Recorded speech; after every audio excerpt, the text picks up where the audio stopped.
नमस्कार दोस्तों, रंजना मैथ निर्जारक में आप सभी का स्वागत है। आज हम भूगोल के एक बहुत अच्छे टॉपिक या बहुत महत्वपूर्ण टॉपिक क्लाइमेट और जलवायु विज्ञान के बारे में कुछ विशेष टॉपिक्स के बारे में चर्चा करेंगे। तो सर्वप्रथम यह जानेंगे भूगोल क्या है। तो भूगोल मूल रूप से स्थान का अध्ययन करने वाला विषय है। स्थान का अध्ययन करने वाला विज्ञान है। तो भूगोल स्थान का अध्ययन, तो सर्वप्रथम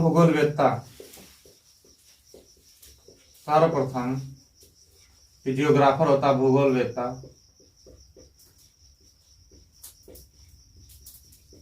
कहाँ का अध्ययन करता है।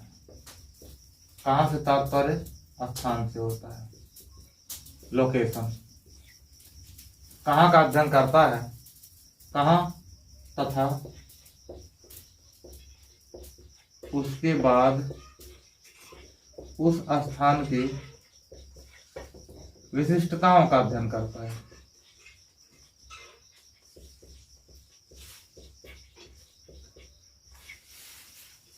उस स्थान की विशिष्टताओं का। तो भूगोल जो होता है स्थान का अध्ययन करने वाला एक विषय है। सर्वप्रथम कोई भी अगर भूगोल लेता है तो कहाँ का अध्ययन करेगा, अर्थात स्थान का अध्ययन करेगा, उसके बाद उस स्थान की विशेषताओं का अध्ययन करेगा। तो अब हम दो बहुत बेहतरीन शब्दावलियों के बारे में चर्चा करेंगे, जिसमें एक आता है एक वैज्ञानिक अध्ययन और एक भौगोलिक अध्ययन। वैज्ञानिक अध्ययन,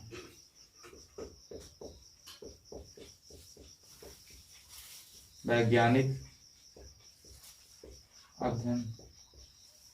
इन शब्दावलियों के माध्यम से हम आगे के टॉपिक्स को समझेंगे। तो वैज्ञानिक अध्ययन में बेसिकली वैज्ञानिक अध्ययन जो है सर्वप्रथम अध्ययन कारण से प्रभाव का अध्ययन करता है। कारण से प्रभाव, ये वैज्ञानिक अध्ययन की श्रेणी में आता है। आने का मतलब है, मान लीजिए किसी भी स्थान पर या पृथ्वी के आंतरिक भागों में जब ज्वालामुखी का उद्गार होता है तो विज्ञान पहले कारण का अध्ययन करता है कि यह उद्गार किस, पहली बात तो यह क्या है, यह उद्गार कैसे हुआ या किन किन प्रक्रियाओं के माध्यम से हुआ, तो इसका क्या क्या प्रभाव पड़ सकता है। तो बाद में प्रभाव का अध्ययन करता है। तो आप कह सकते हैं कि वैज्ञानिक अध्ययन में जो है तीन शब्दों पर विचार किया जाता है। क्या, उसके बाद क्यों, उसके बाद कैसे पर विचार किया जाता है। इस पर विचार किया जाता है। यानी क्या, यानी कारण से प्रभाव, ये अध्ययन करना विज्ञान का काम है। तो साइंटिफिक स्टडी के अंतर्गत आता है। अब बात करेंगे कि भौगोलिक अध्ययन का। भौगोलिक अध्ययन,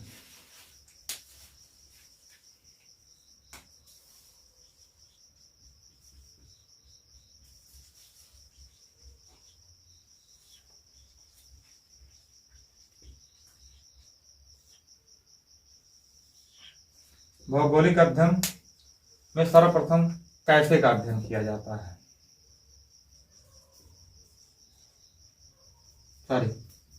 कहाँ का अध्ययन किया जाता है। केंद्र बिंदु में कहाँ, यानी स्थान। तो भूगोल एक ऐसा विषय है जो सबसे पहले प्रभाव का अध्ययन करता है, प्रभाव से कारण खोजता है। और यह प्रभाव क्योंकि किसी स्थान पर घटित होता है तो सर्वप्रथम भूगोल जो है कहाँ, यानी कोई लोकेशन, यानी यह प्रभाव कहाँ उत्पन्न हुआ, फिर कहाँ से क्या, फिर क्यों, फिर कैसे। इन तीन प्रश्नों पर विचार करता है। तो कैसे यानी कारण, क्यों यानी घटित कैसे हुआ। तो मान लीजिए उदाहरण के तौर पर अगर कहीं भी ज्वालामुखी की घटना हुई, ज्वालामुखी उद्गार हुआ है, तो भूगोल का काम है कि यह पहली बात इसके लोकेशन को पता करो, है कहाँ एक्चुअल में। यह स्थान पहले स्थान का पता किया जाता है कहाँ है, फिर उस स्थान पर क्या प्रभाव इसका पड़ा, इम्पैक्ट क्या पड़ा, पर्यावरणीय प्रभाव क्या पड़े इसके, और अन्य भौतिक कारकों पर क्या प्रभाव पड़ा है, उसके बाद ये क्या है, उसके बाद क्यों है, उसके बाद कैसे इनमें किस प्रकार की घटनाएं घटित हुई कि ज्वाला किस प्रकार की पृथ्वी की आंतरिक संरचना में जो क्रियाएं या सक्रियाएं या बल किस प्रकार कार्यरत हुए हैं, आंतरिक बल या घटना घटित कैसे हुई, तब बाद में कारण का अध्ययन करता है। तो ज्योग्राफी का बेसिक स्ट्रक्चर है, क्योंकि भूगोल इसी प्रकार का मान लीजिए कभी क्वेश्चन आता है कि भौगोलिक अध्ययन कीजिए, भौगोलिक अध्ययन में पहले आप प्रभाव का अध्ययन कीजिए, नहीं कहाँ, फिर क्या, फिर क्यों, फिर कैसे। एक जियोग्राफिकल स्टडी का बेसिक नेचर है।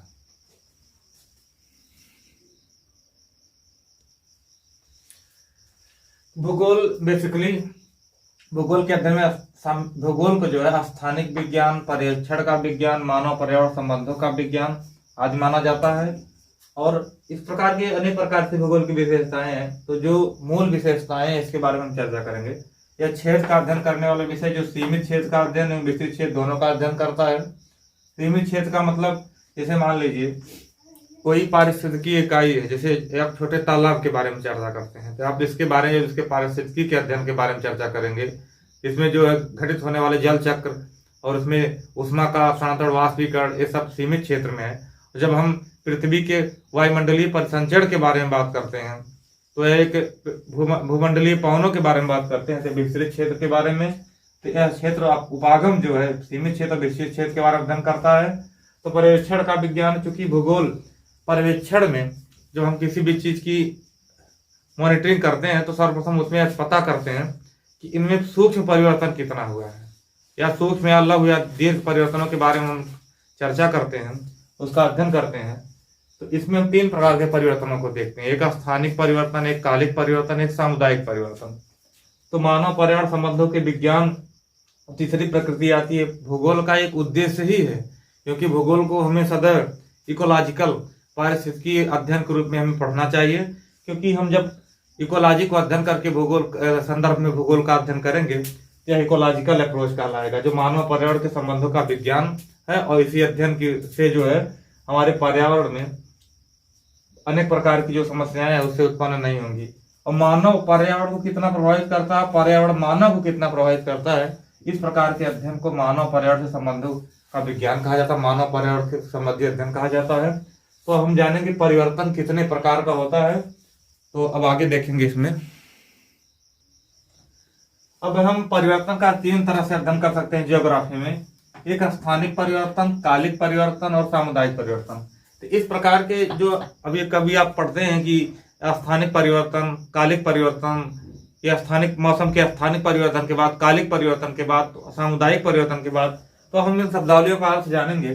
स्थानिक परिवर्तन का मतलब होता है कि हम टाइम को फिक्स कर दें, टाइम को फिक्स कर दें, नियत कर दें, और अलग अलग स्थानों का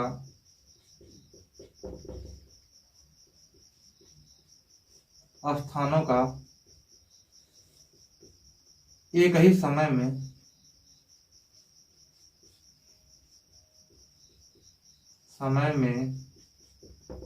अध्ययन किया जाए।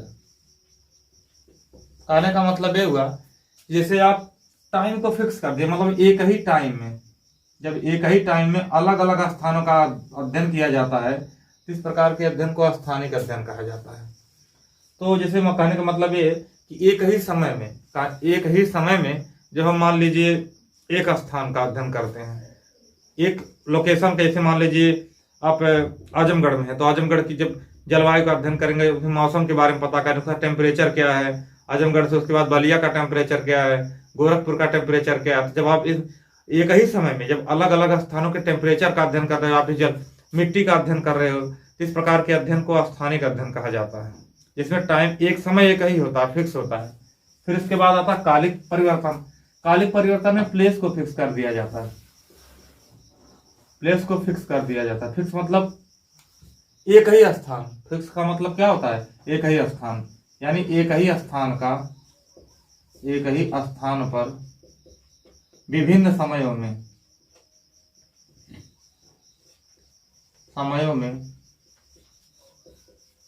होने वाले परिवर्तनों का अध्ययन। परिवर्तनों का अध्ययन।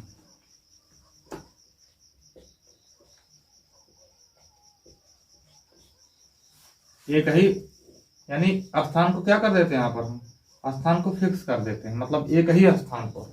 जब हम एक ही स्थान पर विभिन्न समयों में होने वाले परिवर्तनों के बारे में अध्ययन करते हैं तो इस प्रकार के अध्ययन को हम कालिक परिवर्तन कहा जाता है। इस प्रकार के परिवर्तन को कालिक परिवर्तन, उदाहरण के तौर पर आप समझ सकते हैं। इसे मान लीजिए आप आजमगढ़ जिले की बात कर रहे हैं या भारत, आप आजमगढ़ जिले की बात कर रहे हैं, तो विभिन्न समय में आज के 10 साल पहले क्या टेम्परेचर था, मतलब क्या जलवायु, मतलब टेम्परेचर था, क्या मिट्टी का जो मिट्टी थी, क्या उसमें जो है जलवायु में क्या परिवर्तन था, और उसके बाद आने वाले समयों में जैसे 5 साल बाद क्या परिवर्तन हुआ, फिर उसके बाद आज क्या है, उसकी दशा क्या है, टेम्परेचर आज कितना हो रहा है।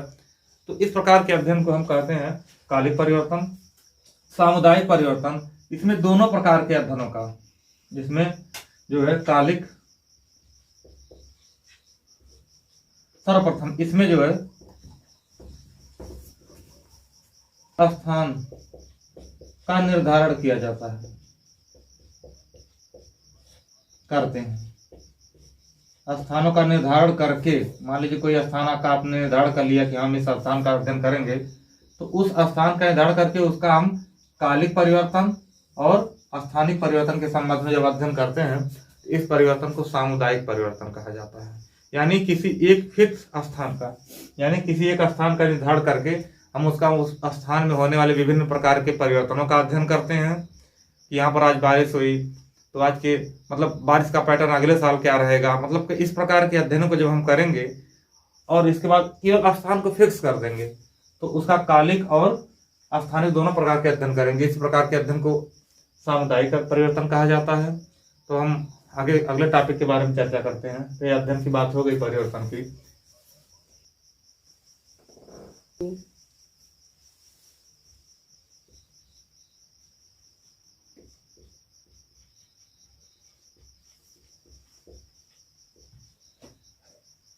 Basic of climatology, basic.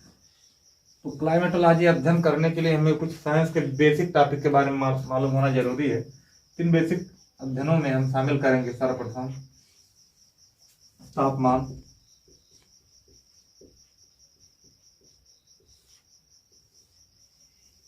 आर्द्रता,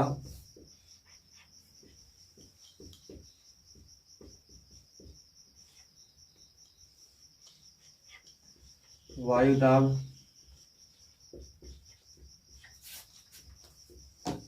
वर्षा।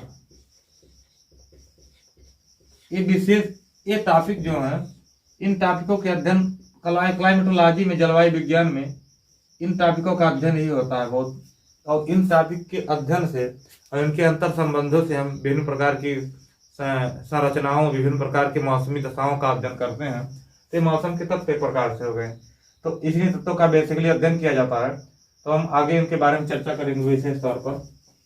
तो इनमें हम तापमान, आर्द्रता, वायु दाब, वर्षा का अध्ययन करेंगे। सर्वप्रथम तापमान का अध्ययन करने वाले हैं कि तापमान क्या है, उष्मा से कैसे प्रभावित होता है। वायुमंडल में परिवर्तन सर्वप्रथम देखेंगे कि मौसम और जलवायु में अंतर क्या होता है। क्लाइमेटोलॉजी पढ़ने से पहले वायुमंडल में 2 प्रकार के परिवर्तन होते हैं, एक स्थानिक परिवर्तन,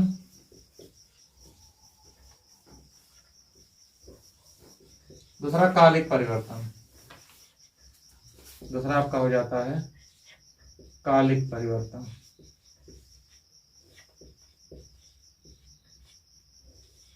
और ये स्थानिक परिवर्तन जो होता है 2 क्षेत्रों में होता है,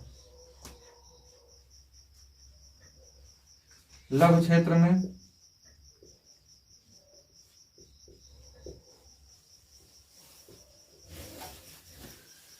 दूसरा विस्तृत क्षेत्र में।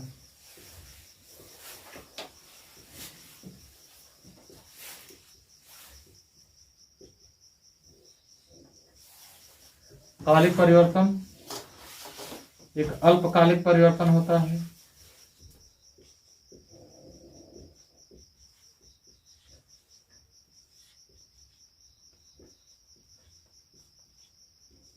और एक दीर्घकालिक परिवर्तन।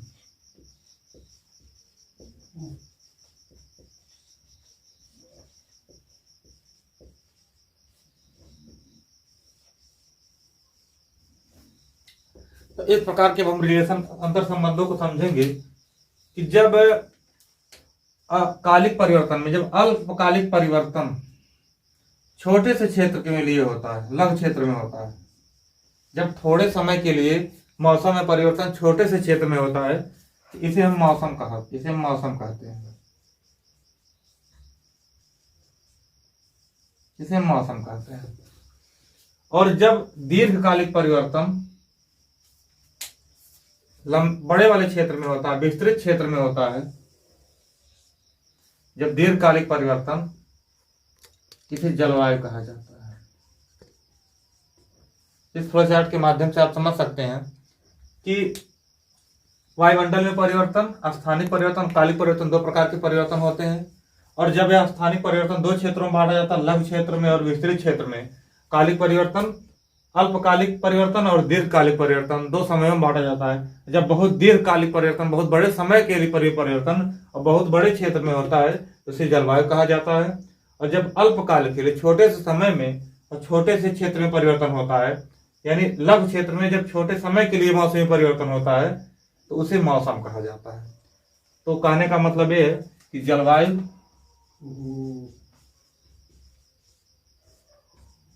जलवायु विस्तृत क्षेत्र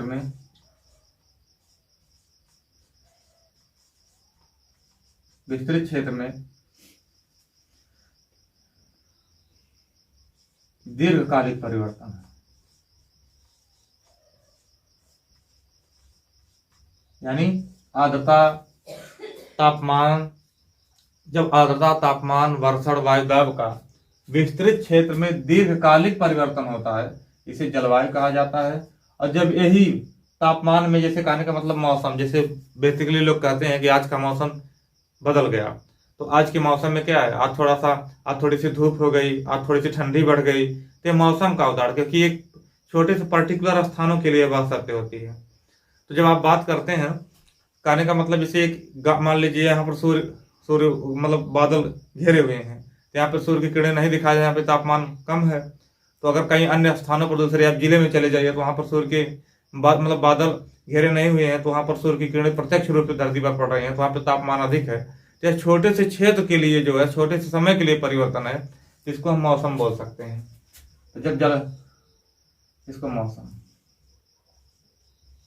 मौसम में होता है छोटे से क्षेत्र में, लघु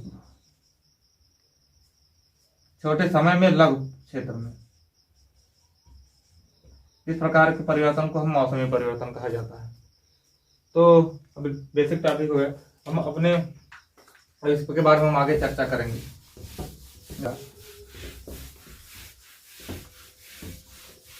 मौसम के तत्वों में, और आप जानते हैं कि मौसम में परिवर्तन होना आम बात है, क्योंकि मौसम में परिवर्तन होता है, इसका कोई अध्ययन नहीं किया जाता है।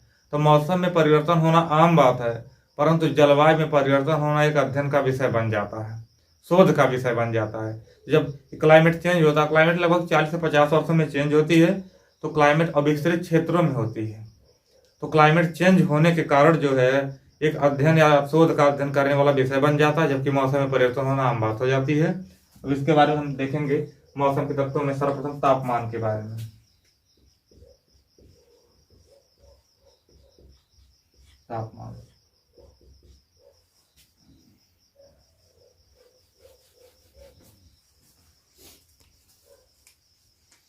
तापमान का अर्थ होता है कि किसी वस्तु में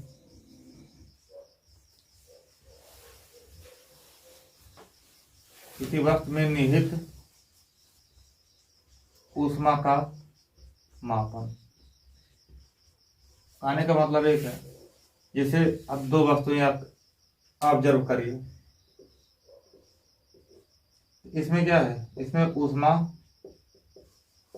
बहुत अधिक है, यानी इसमें 50 डिग्री सेंटीग्रेड, और कहने का मतलब इसमें ऊष्मा अधिक है। और एक दूसरी वस्तु है, इसमें ऊष्मा क्या है, ऊष्मा कम है। तो कहेंगे कि इसका तापमान अधिक है, टेम्परेचर इसका अधिक है, और इसका टेम्परेचर लो है। तो तापमान जो होता है, तापमान को हम थर्मामीटर स्केल से, रूबी स्केल से नापते हैं। तो इसको हम प्रत्यक्ष रूप से माप सकते हैं तापमान को। तो तापमान जो है, उष्मा अधिक होगी तो तापमान अधिक होगा, और उष्मा कम होगी किसी वस्तु में तापमान कम होगा, तो किसी वस्तु में नहीं उष्मा का मापन करता है। और इसको हम स्केल थर्मामीटर द्वारा मापते हैं। अब हम चर्चा करेंगे एक बेसिक टॉपिक उष्मा के बारे में। तो उष्मा के बारे में हम चर्चा करेंगे सर्वप्रथम, क्योंकि उष्मा जो है पूरे क्लाइमेटोलॉजी का एक सबसे बेहतरीन पार्ट है। तो उष्मा के बारे में देखेंगे। उष्मा जो होती है ऊर्जा का एक रूप होती है। उष्मा ऊर्जा का एक रूप होती है जिसमें ताप अर्जित करने की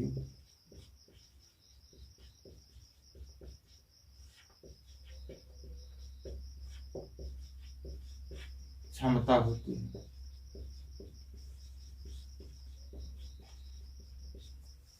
तो कहने का मतलब है किसी पदार्थ की उष्मा के बारे में जब चर्चा करेंगे तो उष्मा जो होती है किसी पदार्थ से, ऐसे पदार्थ, चूंकि आप जानते हैं कि पूरी पृथ्वी यानी समस्त पदार्थ जो होते हैं परमाणुओं से मिलकर बने होते हैं, यानी छोटे छोटे कणों से मिलकर बने होते हैं। प्रत्येक पदार्थ छोटे छोटे कणों से मिलकर बना होता है, और ये कण जितने अधिक संगठित होते हैं, जितने अधिक पास पास होते हैं, तो वस्तु का घनत्व उतना ही अधिक बढ़ जाता है। अर्थात इस वस्तु का घनत्व अधिक है क्योंकि परमाणु पास पास है। तो जब आप इसको किसी बाह्य स्थान से उष्मा दीजिए, कहीं से आप इसको उष्मा देते हो अलग से, तो होता है कि यह उष्मा जो है इन पदार्थ के परमाणुओं में गतिज ऊर्जा उत्पन्न कर देती है, काइनेटिक एनर्जी उत्पन्न, कंपन उत्पन्न कर देती है। इन परमाणुओं में जब कंपन उत्पन्न कर देती है, इनके बीच का जो अंतरा अणुक बल होता है यह कमजोर होने लगता है। अंतरा अणुक बल का मतलब अंतरा का मतलब होता है दो अलग, एक ही वस्तु में दो अलग अलग पिंडों के बीच जो खिंचाव बल कार्य करता है आपस में, इसे अंतरा अणुक बल कहा जाए। अंतरा का मतलब किसी एक ही पिंड के अंदर दो, यानी जब दो पिंड एक दूसरे पे आकर्षण बल लगा रहे हैं तो उसे अंतरा अणुक बल कहा जाएगा। एक अंतर अणुक बल होता है। अंतर का मतलब जैसे समझ सकते हैं अंतरराष्ट्रीय, दो देशों के बीच, अंतर जनपदीय, दो जनपदों के बीच, अंतर राज्य, दो राज्यों के बीच, ये दो राज्यों के बीच बात करता है। और अंतरा का मतलब होता है कि जब एक ही पिंड पर के अंदर दो पार्टिकल कार्य कर रहे हैं, तो जो काइनेटिक एनर्जी होती है यह परमाणुओं की गतिज ऊर्जा, परमाणुओं की गतिज ऊर्जा में वृद्धि कर देती है, गतिज ऊर्जा को बढ़ा देती है, जिससे परमाणु के जो अंतरा अणुक बल होता है वो क्षीण होने लगता है और ये परमाणु आपस में दूर दूर भागने लगते हैं। और इस प्रकार कोई ठोस वस्तु ठोस से द्रव, द्रव से गैस में परिवर्तित हो जाती है। उष्मा का यह प्रकार होता है। तो सर्वप्रथम ये तो समझ में आया कि उष्मा का एक प्रभाव क्या है। अब हम यह जानेंगे कि उष्मा की उत्पत्ति हुई कैसे, आखिरकार उष्मा की उत्पत्ति होती कहाँ से और उष्मा का मुख्य स्रोत क्या है। उष्मा की उत्पत्ति, उष्मा की उत्पत्ति के बारे में देखेंगे सर्वप्रथम। तो आप देख सकते हैं यहाँ पे सूर्य के अंदर हाइड्रोजन पाए जाते हैं, हाइड्रोजन H+। तो 4 हाइड्रोजन मिल करके एक हीलियम बनाते हैं, प्लस इसके साथ मुक्त होती है विकिरण ऊर्जा, विकिरण ऊर्जा इसके साथ मुक्त होती है। आप देख रहे हैं क्योंकि यहाँ पर हाइड्रोजन के नाभिक मिलकर के, जो हाइड्रोजन के न्यूक्लियर रहते हैं, ये हाइड्रोजन के नाभिक जब आपस में मिलते हैं तो इनका द्रव्यमान क्षय होता है। तो इनका द्रव्यमान धीरे धीरे क्षय होता है। इस प्रक्रिया को कहा जाता है नाभिकीय संलयन, नाभिकीय संलयन कहा जाता है। नाभिकीय संलयन प्रक्रिया से प्राप्त होती है बहुत भारी मात्रा में ऊर्जा प्राप्त होती है, विकिरण ऊर्जा।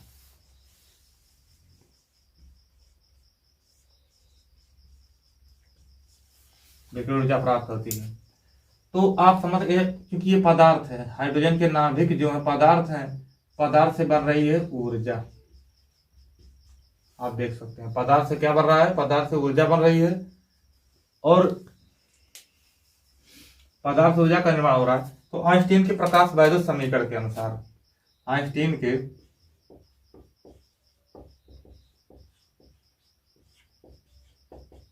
प्रकाश ऊर्जा समीकरण के अनुसार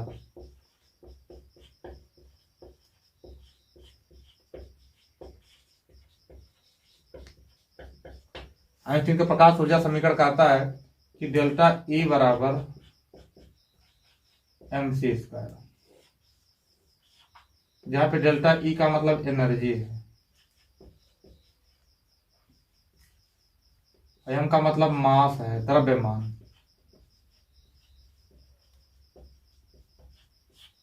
और इसके बाद द्रव्यमान है, और c जो प्रकाश की चाल है। तो कहने का मतलब ये है कि जब भी किसी पदार्थ को नष्ट किया जाता है, जब भी कोई पदार्थ के परमाणु आपस में मिलते हैं, तो अपने आप को जब इनका जब विघटन होता है तो बहुत भारी मात्रा में ऊर्जा उत्पन्न होती है। तो आइंस्टीन के प्रकाश गति समीकरण के अनुसार पदार्थ किसमें परिवर्तित होता है? ऊर्जा में। पदार्थ का जब आपस में विघटन होता है तो पदार्थ ऊर्जा में परिवर्तित होता है, और यही ऊर्जा पृथ्वी की ऊर्जा का स्रोत है, प्रमुख स्रोत है, ऊर्जा का प्रमुख स्रोत है। यही पृथ्वी की जो विकिरण ऊर्जा है इसका प्रमुख स्रोत है। तो आप इस दूसरे आयाम को देख सकते हो। अब यह क्रिया बैलेंस कैसे होती है तो इसके बारे में देखेंगे। और इस सौर ऊर्जा का, अब इसको देखिए, और जब यही सौर ऊर्जा पृथ्वी के किसी भाग पर पड़ती है, तो पृथ्वी पे जब पड़ती है यही सौर ऊर्जा, तो पृथ्वी इसकी 50% भाग 50% भाग का 50% भाग वायुमंडल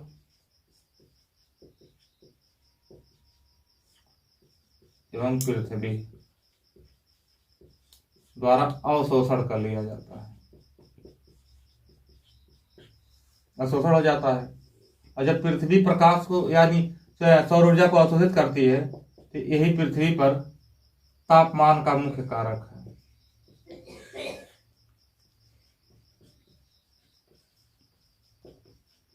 कहने का मतलब जो ग्लोबल वार्मिंग हो रही है तो इसके पीछे यही मुख्य कारण है, क्योंकि पृथ्वी जितने ज्यादा ऊर्जा का अवशोषण करेगी सौर ऊर्जा का, उतने ज्यादा पृथ्वी प्रतिविकिरण करेगी। तो प्रतिविकिरण जब पृथ्वी जैसे ही प्रतिविकिरण करेगी तो फिर उतनी ऊर्जा अगर स्पेस में चली जाती है तो कोई दिक्कत नहीं है।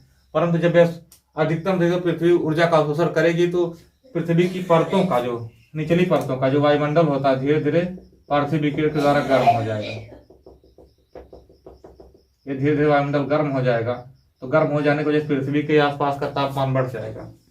और उसके बाद आप देख सकते हैं अब इस 50% ऊर्जा का और अगला 50% ऊर्जा पेड़ पौधे यूज करते हैं। तो आप पहले आप इसको देख, बहुत ज्यादा हो गया, इसको मिटा देते हैं।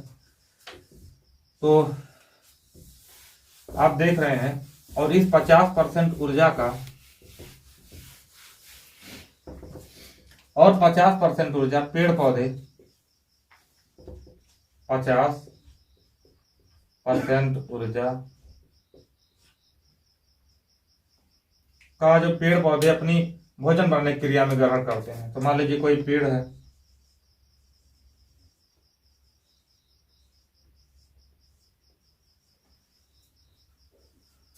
ये पेड़ पौधे, अब जो चूंकि सूर्य के प्रकाश से प्राप्त करता है सौर प्रकाश, तो वायुमंडल से ग्रहण करता है CO2, अपनी जड़ों से ग्रहण करता है H2O।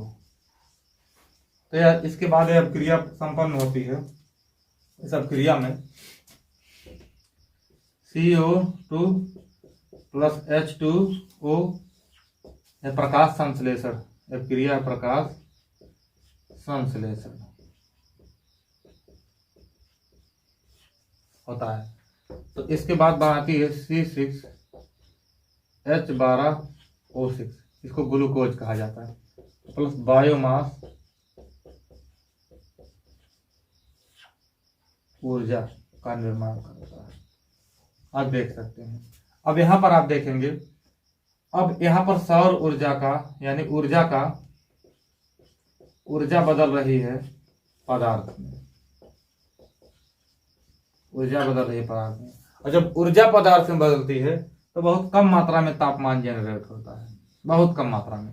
तो आप उस प्रकार आप ऊपर देखेंगे कि पदार्थ ऊर्जा में परिवर्तित हो रहा है।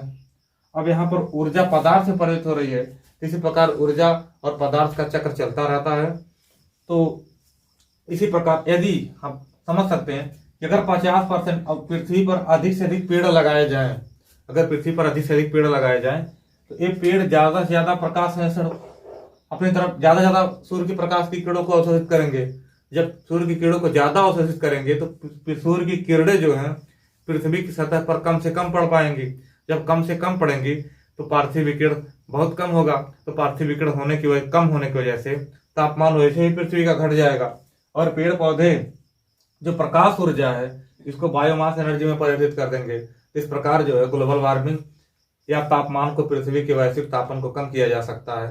ये बहुत बेहतरीन तरीका है कि जब पेड़ पौधे आप लगाइए, क्योंकि पेड़ पौधे ऊष्मा का अवशोषण करते हैं, सौर विकिरण का अधिक से अधिक अवशोषण करेंगे। और जब अधिक से अधिक अवशोषण करेंगे तो यह ऊर्जा पदार्थ में बदलने लगेगी, बायोमास एनर्जी में। तो यह बायोमास एनर्जी में बदलेगी तो इसी प्रकार फिर चक्र चलता रहेगा। तो खैर आज के लिए बस इतना ही हमारे टॉपिक में। हम अगले टॉपिक में अध्ययन करेंगे ऊष्मा के विस्तृत बारे में, ऊष्मा का जो साइंटिफिक अर्थ है इसके बारे में अध्ययन करेंगे। ऊष्मा कितने प्रकार की होती है, ऊष्मा का बिहेवियर क्या होता है, अगले टॉपिक में यह चर्चा करेंगे। तो बस आज यहीं तक।